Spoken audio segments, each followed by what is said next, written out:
আসসালামু আলাইকুম রহমাতুল্লাহ। ইফতারের দোয়া। ইফতারের দোয়া। সারাদিন ক্লান্ত শ্রান্ত শরীর নিয়ে ক্ষুধার্ত অবস্থায়, পিপাসার্ত অবস্থায় ইফতারি সামনে নিয়ে কোনো ব্যক্তি যদি দোয়া করে, আল্লাহ তাআলা তার দোয়াকে কবুল করেন। সুবহানাল্লাহ। ইফতারের পূর্ব মুহূর্তে আমরা আল্লাহ তাআলার দরবারে গুনাহ মাফের উদ্দেশ্যে ইয়া ওয়াসিআল ফাদলি ইগফিরলি এই দোয়াটি পড়তে পারি। এছাড়াও ইফতারির যে খাবার রয়েছে সেই খাবার খাওয়ার পূর্বে আমরা এই দোয়াটি পড়ে নেব। ইফতারের দোয়া। আল্লাহুম্মা সুমতু লাকা, আল্লাহুম্মা সুমতু লাকা, আল্লাহুম্মা সুমতু লাকা ওয়া তাওয়াক্কালতু ওয়া তাওয়াক্কালতু, আল্লাহুম্মা সুমতু লাকা ওয়া তাওয়াক্কালতু আলা রিজকিকা ওয়া তাওয়াক্কালতু আলা রিজকিকা ওয়াফতারতু বিরহমাতিকা ইয়া আরহামার রাহিমিন।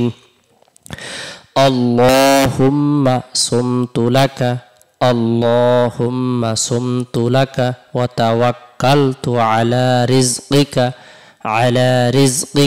ওয়াফতারতু বিরহমাতিকা ইয়া আরহামার রাহিমিন।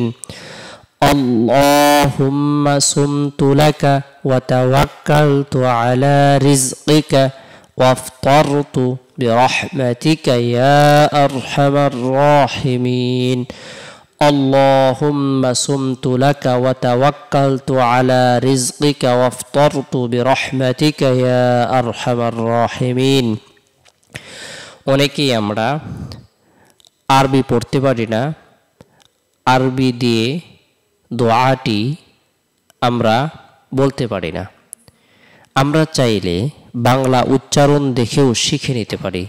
বাংলা উচ্চারণ আল্লাহুম্মা সুমতু লাকা ওয়া তাওয়াক্কালতু আলা রিজকিকা ওয়াফতারতু বিরহমাতিকা ইয়া আরহামার রাহিমিন। আল্লাহুম্মা সুমতু লাকা ওয়া তাওয়াক্কালতু আলা রিজকিকা ওয়াফতারতু বিরহমাতিকা ইয়া আরহামার রাহিমিন।